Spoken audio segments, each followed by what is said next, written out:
um espaço onde a alma encontra acolhimento e a verdade encontra voz. Seja bem-vinda ao Mulheres Curadas Curam, um podcast onde mergulhamos em conversas reais sobre transformação, missão e propósito, com coragem, leveza e profundidade. Comandado pela Larissa Topper, Mas, terapeuta formada em análise sistêmica e constelação familiar, mentora de terapeutas e criadora do Versalhes, formação que transforma mulheres em terapeutas especialistas em relacionamentos. Cada episódio é um convite para viver a sua cura e inspirar outras. Se você sente o chamado de viver com propósito, esse espaço é seu. Porque mulheres curadas curam. Hoje vamos falar sobre o maior espelho que existe, que é os relacionamentos. Porque é neles que tudo o que não está curado aparece. Eu sou a Thaís, terapeuta Versalhes, especialista em relacionamentos. E é um prazer estar aqui com você hoje.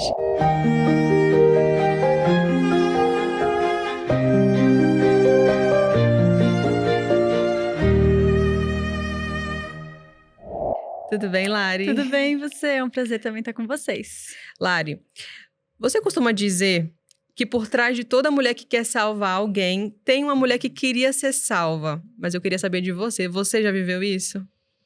Com certeza, eu queria ser salvo o tempo todo.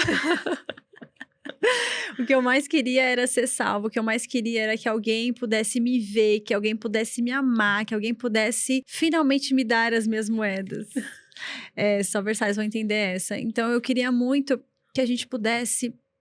que eu pudesse receber esse carinho que eu não tive. Então, eu via no meu primeiro relacionamento, por exemplo, o salvador da minha discórdia. Nos finais de semana, eu corria pra ir pra casa deles. Eu ficava o final de semana inteiro lá. Porque eu não queria pisar na minha casa, eu não queria ver as brigas, eu não queria ver a cara de cocô que minha mãe fazia. Ela fazia uma cara bem ruim, ela tava o tempo todo brava, estressada, eu entendo, era uma rotina muito corrida pra ela, era muito estressante, muitos traumas pra ela lidar, e ela entregava o melhor dela, só que era muito sufocante estar ali. Então, no meu relacionamento, eu encontrava a minha salvação.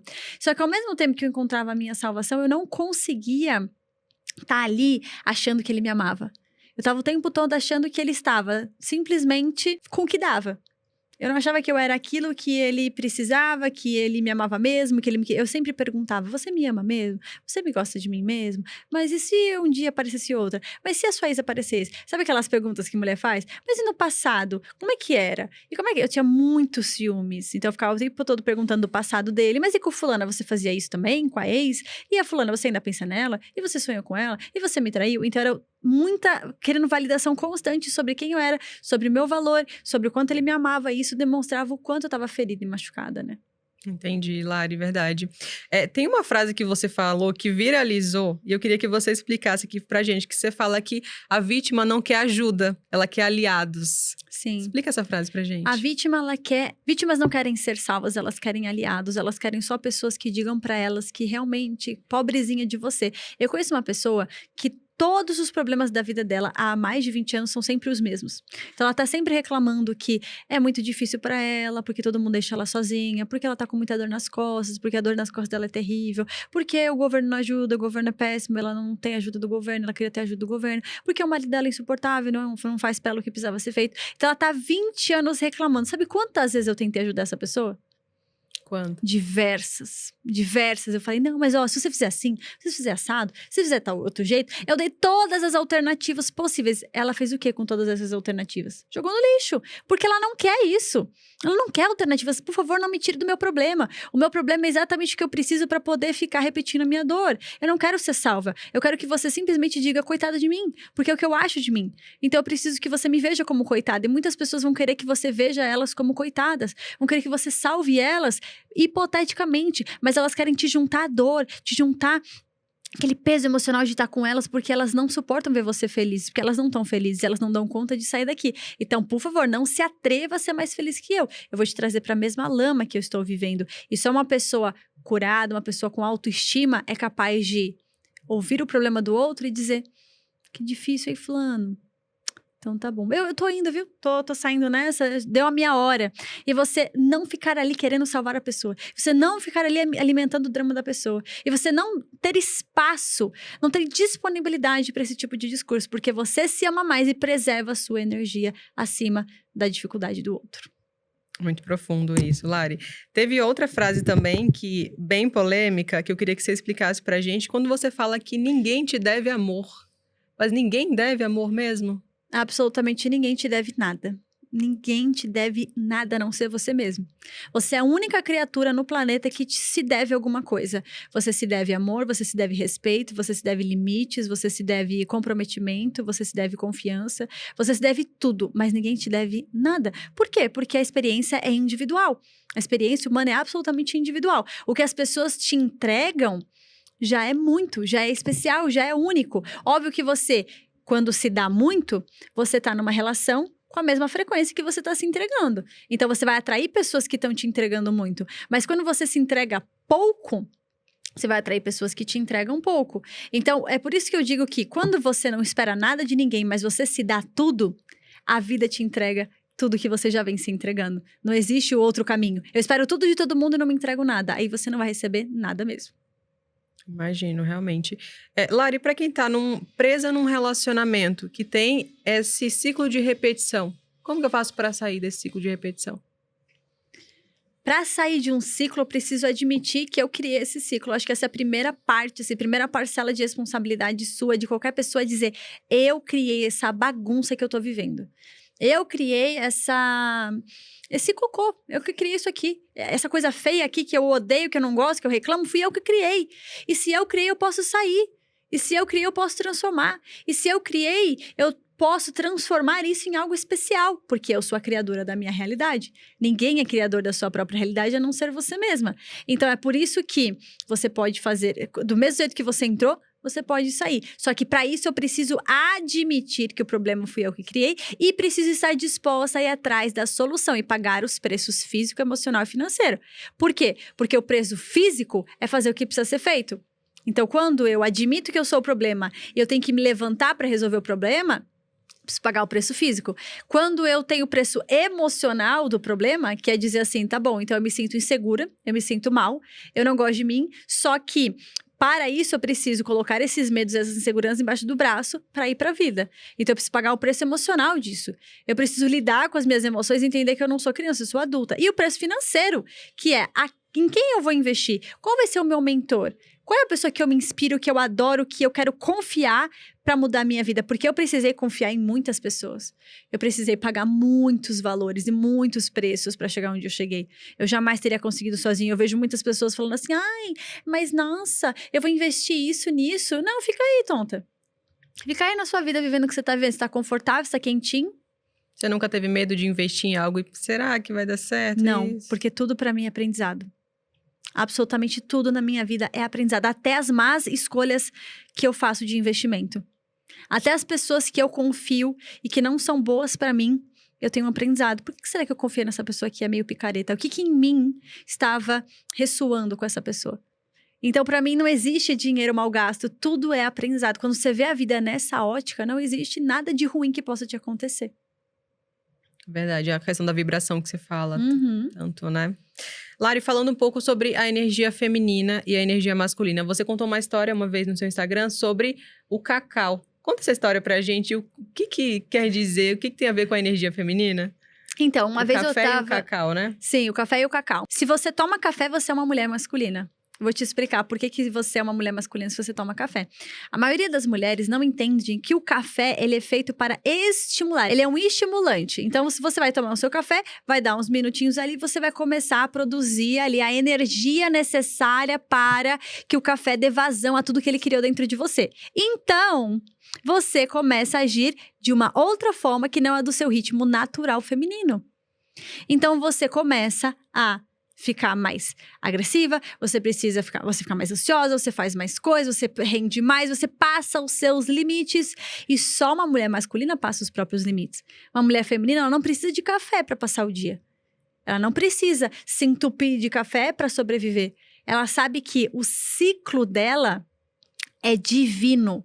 E como ela está se sentindo é importante. É bom. É necessário. Então, se eu tô num período do mês que eu tô mais pra baixo, eu não vou me entupir de café, porque meu corpo tá precisando dessa energia pra outra coisa. Se eu tô no momento do mês que eu tô mais alegre, então aí mesmo que eu não preciso de café. Eu só preciso me manter alegre nessa vibração para que eu possa curtir quem eu sou. Então você fica tentando, com o café, esconder quem você é. E agindo como homem. Porque um homem, ele é extremamente produtivo. O ciclo do homem hormonal é 24 horas. Ele levanta no pico de energia, no meio-dia ele tá ali, bala, vai diminuindo. Cai à noite, ele dorme. No dia seguinte começa tudo de novo, maravilhoso. A mulher não, a mulher são 4 fases. Então eu tenho 4 fases para aproveitar, 4 fases para ver o significado, 4 fases para me inteirar. O cacau, ele é uma bebida extremamente feminina. É uma bebida que vai estimular o seu corpo a passar melhor pelas fases que ele vai passar. Ele vai te trazer mais calma, mais centramento, mais leveza, vai ajudar o seu ciclo menstrual, vai te dar mais libido. Então, o cacau é excelente para a mulher. Então, uma vez, quando eu tava vendo um dos posts, inclusive eu tava no Instagram, e eu vi uma mulher falando sobre isso, que o café é masculino e o cacau é feminino, eu falei, caramba, é mentira dela. Isso não é verdade. Eu não sou uma mulher masculina porque eu tomo café. Eu fiquei brava com ela. E aí eu fui entender. Por que eu fiquei brava com ela? Porque pra mim tudo é aprendizado. Se algo mexeu comigo, bateu, doeu, leva que teu. Se algo mexeu comigo, então provavelmente é porque isso está ressoando. E aí eu fui entender se realmente ela tinha razão. E ela tem muita razão. E eu via que eu me entupia de café pra dar conta do dia. E eu tava sempre passando por cima dos meus limites. Passando por cima de como eu estava me sentindo. Me machucando, e mulheres femininas, elas olham os próprios sentimentos e o acolhem e o aceitam. Então, eu passei a tomar cacau e foi muito especial pra mim, foi muito bom. É uma bebida excelente, se você colocar na sua rotina, a gente vai deixar aqui embaixo linkado na descrição desse vídeo a bebida do cacau para você fazer na sua casa. E a bebida do cacau, ela é excelente pra mulher, pra saúde da mulher. E foi exatamente o que eu fiz, eu entendi que o café, ele veio como um alerta.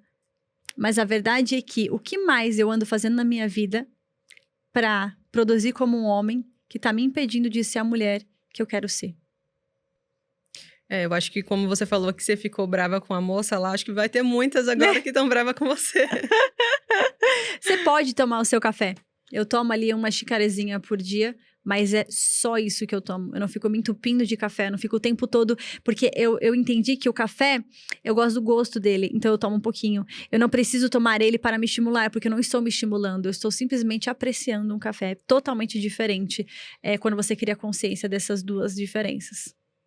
Lari, ainda sobre a energia feminina. Você acha que o movimento feminista que está acontecendo bem, de forma intensa, né, no nosso Brasil, é prejudicial à energia feminina? É prejudicial aos relacionamentos? O que você diz sobre o movimento feminista? Eu acho que o movimento feminista, ele tem o seu papel. Ele é importante. E talvez isso seja a grande polêmica. Por quê? Quando nós temos um extremo, para a gente chegar no equilíbrio, a gente precisa ir para o outro extremo. Qual foi o extremo? Mulheres silenciadas. A gente vivia isso. Há 100 anos atrás, nós éramos extremamente silenciadas. Existia uma opressão masculina. O movimento feminista, ele veio para ajudar a sair da opressão. Só que quando ele foi sair da opressão, o que ele fez? Criou opressão também, só que nos homens. Então, é uma opressão de que o homem não é bom, o homem não é... Nada que ele faz é bom, ele só oprime a gente, ele só dificulta. O mundo todo é masculino, a gente não tem espaço, a gente não pode... O homem tem que ficar quieto, o homem tem que... Então, vai pro totalmente outro lado, que é o quê? As mulheres machucadas, elas querem ferir. Os oprimidos, eles viram opressores. Então, as mulheres eram oprimidas e viraram opressoras de homens. E aí, qual que é o equilíbrio? É a volta para a integração entre masculino e feminino. Aí, eu posso trabalhar, eu posso ter a minha vida, eu posso ter a minha independência, mas também eu escolho me submeter no sentido positivo e bonito da Bíblia ao homem, aquilo que a liderança dele, porque eu vejo a importância dos papéis, que homens e mulheres são diferentes. Então, homens, eles são fortes, eles são biologicamente fortes, eles me protegem. Eu sou emocionalmente muito pulsante, eu tenho muitas emoções. Essas emoções são bonitas, eu tenho inteligência emocional, eu tenho capacidade de gerar uma vida. Então, quais são as fortalezas do homem? Quais são as fortalezas da mulher? Vamos cada um, nas suas fortalezas, viver uma vida leve? Vamos trazer essas fortalezas para o relacionamento? Vamos parar de brigar entre quem é melhor, homem e mulher, a opressão. Então, é isso que eu acho que é o lugar saudável da mulher. É o meio, é o equilíbrio. Nem o totalmente do outro lado, nem totalmente do outro lado das mulheres feministas, de que os homens, tudo que eles fazem são péssimos e nós somos eternas reprimidas, oprimidas e que não temos poder nenhum e que nós precisamos agora oprimir os homens. Nem o outro movimento, de que agora eu tenho que ficar em casa, quieta, silenciada, fazendo, entendeu? É onde eu quero estar, o que é bom pra mim, o que é bom pro relacionamento e onde estão nossas fortalezas da energia masculina e da energia feminina. Você entendeu? Fez sentido pra você? Faz sentido, sim, Lari. Com relação à maternidade, você acha que as mulheres que elas não querem ser mãe, o que isso diz sobre elas? Por que elas não querem ser mãe? A mulher que não quer ser mãe, ela tá ainda brigando com a mãe que ela recebeu. Eu tenho medo de ser mãe porque eu tenho medo de ser a mãe que eu recebi. Ou eu tenho medo de viver o que a minha mãe viveu. Então, é ferida com a mãe. Simples e puramente ferida com a mãe.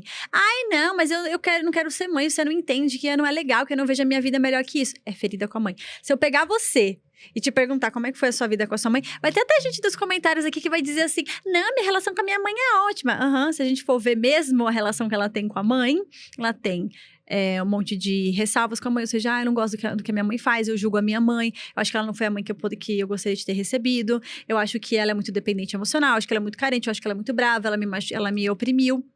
Então, toda mulher que tem dificuldade ou não tem medo de ser mãe, ou acha que, ou não quer ser mãe, ela tá com feridas profundas com a relação com a própria mãe. Então, ela não quer passar isso pra frente, ela não quer viver isso porque ela não resolveu isso lá atrás. Ela acha que vai ser a mãe. Eu acho que ou vou ser a mãe, conforme... Ou vou ter a vida da mãe, ou eu vou agir como a mãe. Ela não entendeu que ela é uma pessoa... Ela não entendeu que ela é um indivíduo.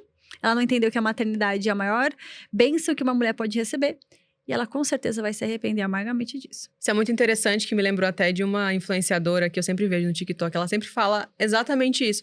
Eu não quero ser mãe, e eu tenho uma ótima relação com os meus pais, eles foram pais maravilhosos, mas eu não quero ser mãe, vai atrapalhar minha vida, não é o que eu quero, os homens não prestam.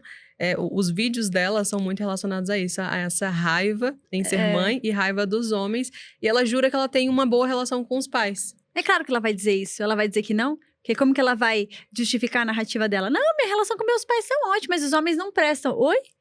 Como assim? Se a sua visão de masculino, ela é de que não presta, mas você tem um bom relacionamento com os pais, você tá totalmente contraditória. Então, a verdade é que nós temos, lembra, o indivíduo e o sistema. Então, talvez no indivíduo, minha relação com meus pais sejam ótimas. Nenhuma relação com os pais é ótima. Sempre a criança vai sentir que faltou algo, ponto. Mas beleza, vamos supor que ela jure de pé junto que foi. O que o sistema diz sobre ser mãe? O que o sistema diz sobre os homens? E aí, esse discurso que ela vem repetindo é totalmente conectado aos traumas do sistema. O que a minha avó viveu, o que a minha mãe viveu, o que a minha bisavó viveu, o que a minha tia viveu, o que os homens da minha família aprontaram com as mulheres aqui. E aí, o que eu acredito sobre isso? E qual é a força que me... Porque muitas vezes, quando a mulher não quer ser mãe, o casal não quer ter filhos, eles querem acabar com o sistema. O sistema quer morrer. Porque a gente entende que esse sistema é muito perturbado e nós não queremos dar continuidade a ele, porque ele é muito ruim. Então, olha o sistema, olha o indivíduo, você vai achar o problema. Entendi, Lari. E para a mulher que ela quer sair dessa rigidez de que eu não quero ser mãe, eu quero sair da minha masculinidade e eu quero voltar a sentir. Qual que é o primeiro passo? Por onde que ela começa a voltar a sentir? E ter esse desejo da maternidade, ter esse amor de volta ao relacionamento, ao feminino, e amar a si mesma. Ser feminina é ser uma boa mãe para você mesma. É se você acolher quem você é. Então, eu lembro até hoje uma Versalhes, a Kate. Lembra da Kate? Com certeza, eu lembro da Kate. Maravilhosa. Ela estava lá presencialmente, antes dela entrar no Versalhes até, e ela dizia assim para mim, eu não quero tomar uma decisão racional, eu não quero tomar uma decisão emocional, porque eu sou muito emocional, e eu não quero tomar essa decisão agora, eu preciso pensar. Eu olhei para os olhos dela e perguntei assim, Kate, quem te disse que as suas emoções são ruins? E ela tomou um choque, né? Quando a gente quando recebe um feedback que abre os nossos olhos. Ela pensou, realmente, a minha vida toda me falaram que os meus sentimentos são ruins. Então, o que as mulheres sempre têm? Sempre tem esse respaldo. Seu sentimento é ruim. Tá na TPM? Você tá louca? Para de gritar, você tá descontrolada, não precisa disso, tá tudo bem, relaxa, não é nada. O meu marido falava assim pra mim, mas não tem nada acontecendo. Falou que não tem nada acontecendo. Eu tô sentindo, eu tô chorando, tem acontecendo. Pra mim, está acontecendo. Então, eu acho que uma das coisas mais importantes pra uma mulher que quer voltar a sentir, quer ser feminina, é você acolher os seus sentimentos. como são, não como errado, raiva errado, medo errado, o choro errado. Não, tudo faz parte, tudo pertence, tudo precisa de um lugar em você. Se você nega os seus sentimentos, e se você rotula ele como ruim, você não permite que eles passem por você como um filtro e saem do outro lado algo mais leve, algo que você consiga controlar, que você tenha controle emocional. Porque eles te controlam, porque você não quer olhar para eles. Então, o primeiro passo é olhe para os seus sentimentos, acolha os seus sentimentos, dê um lugar para eles, abrace eles. E aí, quando você faz essa reparação, quando você se torna essa mãe nutridora, automaticamente você fica mais leve. Toda vez que eu faço o exercício da criança, a nossa técnica da criança ferida, da pessoa olhar para a criança e ela acolher a criança, que nós ensinamos no Versalhes, todas elas saem mais leve, não é? Verdade. Não é automático a pessoa falar, nossa, tô me sentindo muito mais leve. Muito, total. É interessante que no Versalhes a gente entende que todo sentimento extremo, ele parte da nossa criança. E o acolhimento à nossa criança, ele é tão importante, inclusive a gente chama isso de reemparentar. Se você ser mãe de você mesma, você acolher essas emoções que muitas vezes é da nossa criança. Totalmente. É da nossa ferida que ainda existe ali e tá refletindo fora. Então, esse acolhimento à nossa criança, né? Olhar para essa criança, para essa dor, seja qual for a ferida, é tristeza, é raiva, qualquer sentimento que for extremo, e acolher, né? Fazer essa criança se sentir abraçada por você mesmo. Porque a criança, ela sempre acha que se o meu marido, ele me der a atenção que me faltou, vai estar tudo resolvido. Não, não vai. O nosso marido, ele não dá conta de suprir uma falta que nem foi ele que causou, né? Então, é a nossa responsabilidade de olhar para isso e eu vou olhar para essa criança, eu vou olhar para essa dor. Por que eu tô chorando tanto? Eu vou acolher esse choro. Você tem um lugar, lágrima? Você tem um lugar, tristeza? Eu vou te dar um lugar. Muito interessante isso. Ai, que lindo. Tô adorando ver você falar. Maravilhosa, é isso. E Lari, ainda falando sobre as emoções, que muitas vezes são descontroladas e a gente quer resolver com o marido, com o namorado, com o noivo e a gente explode com eles. Como que eu posso, então, voltar para o meu adulto e resolver uma questão como adulta, como feminina, só que dentro de mim eu tô ali querendo explodir? Como que eu faço para, então, controlar isso? Quando você quer matar o marido, quando você quer explodir com ele, quando você quer brigar com ele, é o seu cérebro reptiliano, que é o cérebro mais antigo, de luta e fuga. Ele tá totalmente na emoção, no instinto. Ele não é capaz de pensar. Por isso que você logo explode, logo faz. Eu não consegui me controlar, não consegui fazer. Então é por quê? Porque os outros cérebros, o límbico e o neocórtex, não estão sendo usados como poderiam. Como é que você usa esses cérebros como poderiam? Trazendo técnicas de respiração para regulação do sistema nervoso. Quando você regula o sistema nervoso, você consegue dar espaço para os cérebros mais avançados, como o neocórtex, ele poder acalmar você. Ele poder trazer centramento para você. Por isso que respiração cura. Tá estressada, tá brava? Para e respira. Respira. Pede pro outro 10. Você me dá 10 minutos, 5 minutos. Antes de você responder, se você conseguir fazer isso, às vezes vai ser difícil, mas esse é o processo de cura. A gente vai criando elasticidade no cérebro. Você vai pedindo, às vezes você vai conseguir. Os estágios da cura é assim, você tá brava, você consegue perceber que você tá brava, mas você fala mesmo assim. Você grita mesmo assim. Depois, você tá brava, você consegue perceber que você tá brava. E você pede pra ele um pouquinho de tempo, mas briga mesmo assim. Depois você percebe que você tá brava, você sabe que você tá brava, pede tempo e consegue respirar um pouquinho.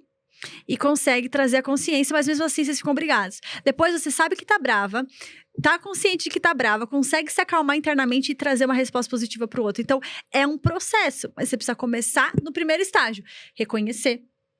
Tentar pedir um tempo, 5 minutos, se possível vai para um banheiro e faz respiração. A respiração do diafragma é a seguinte, você faz 4 tempos, segura 4, solta 4, segura 4. Então, você vai inspirar... 1, 2, 3, 4, segura. 1, 2, 3, 4, solta. 1, 2, 3, 4 e segura. E depois começa tudo de novo. Então, são 4 tempos. Você pode até imaginar que você vai fazendo um quadrado. Vai riscando um quadrado. Então, inspira 4, segura 4, expira 4, segura 4. Então, você vai fazendo esse quadrado mental e você vai conseguindo trazer relaxamento, autorregulação para o sistema nervoso. E aí, o cérebro neocórtex, que é o mais avançado, que é o adulto em nós, consegue fazer uma reflexão e trazer uma resposta mais calma para o outro, não gritar, não xingar, não brigar. Foi muito interessante você ter falado isso, Lari, porque a maioria das pessoas, elas tentam uma vez, não dão conta, eu não consigo. Eu não consigo ser calma, eu não consigo ter controle. Eu vou gritar com ele. E aí, volta a estaca zero, né? Mas é um processo, eu lembro que o meu processo, até ter o autocontrole que eu tenho hoje, durou aí pelo menos 1 ano, 2 anos, até eu conseguir de fato. Não, tudo bem, eu não consigo conversar agora, a gente pode conversar em outro momento, que agora eu não dou conta. E falar de forma adulta, nossa, mas demorou. E é um processo de paciência, até porque se eu quero algo para ontem, eu tô na minha criança, né? Eu não tenho como atropelar as fases e tá, pronto, agora eu consigo. Pronto, agora eu dou conta, agora eu sou adulta. Não, é um processo e o processo, ele tem que ser respeitado, né, para conseguir chegar aonde você quer chegar. Isso foi muito importante você ter falado isso. Totalmente. Então, você foi criando elasticidade. O seu cérebro, ele foi crescendo. Ele foi te dando mais espaço para você voltar. E isso é um treino. É igual qualquer coisa que você... Quero aprender uma língua nova. Você vai ter o seu processo de aprendizado. Eu quero aprender a me controlar. Ninguém me ensinou. Eu vou ter o meu processo de aprendizado, que foi o que você teve, com as técnicas e ferramentas certas. Você consegue isso muito mais rápido. Muito legal, Lari. E esse autocontrole, mesmo com o nível de conhecimento que você tem hoje, você ainda consegue controlar para não gritar com o André? Você tem vontade de dar uns gritos nele quando você tá estressada? Claro que eu tenho vontade de gritar com ele. A vontade existe, a vontade de... quando ele faz algo que eu não gosto pela 20ª vez. Porque assim, ó, nós temos as características do outro que nós vamos conviver para sempre. E nós temos o que é inaceitável. O que é inaceitável não tem discussão, né? Não pode acontecer. O que é aceitável ainda é um trabalho interno de maturidade de aceitar. De aceitar o jeito do outro. Exemplo, isso é uma coisa muito, muito... Eu já falei outras vezes, mas acontece muito no meu relacionamento. Que é a minha pontualidade e o atraso dele. Eu sou muito pontual e ele é extremamente atrasado. Então, o que acontece aí? Uma constante paciência para entender que é o jeito do outro. Tem vezes que isso me estressa e eu brigo com ele? Tem. Somos um casal normal. Só que acontece muito menos. Acontece raramente. Eu ficar extremamente estressada e falar, pô, não sei o que, vamos, né? Tô aqui esperando. Mas a maioria das vezes é eu criando estratégias pra lidar com isso. Às vezes eu falo pra ele, amor, o horário é 1h30. Na verdade, a gente tem que chegar lá 1h40. Então, tipo, esses 10 minutinhos aí, eu já sei que é o atraso dele.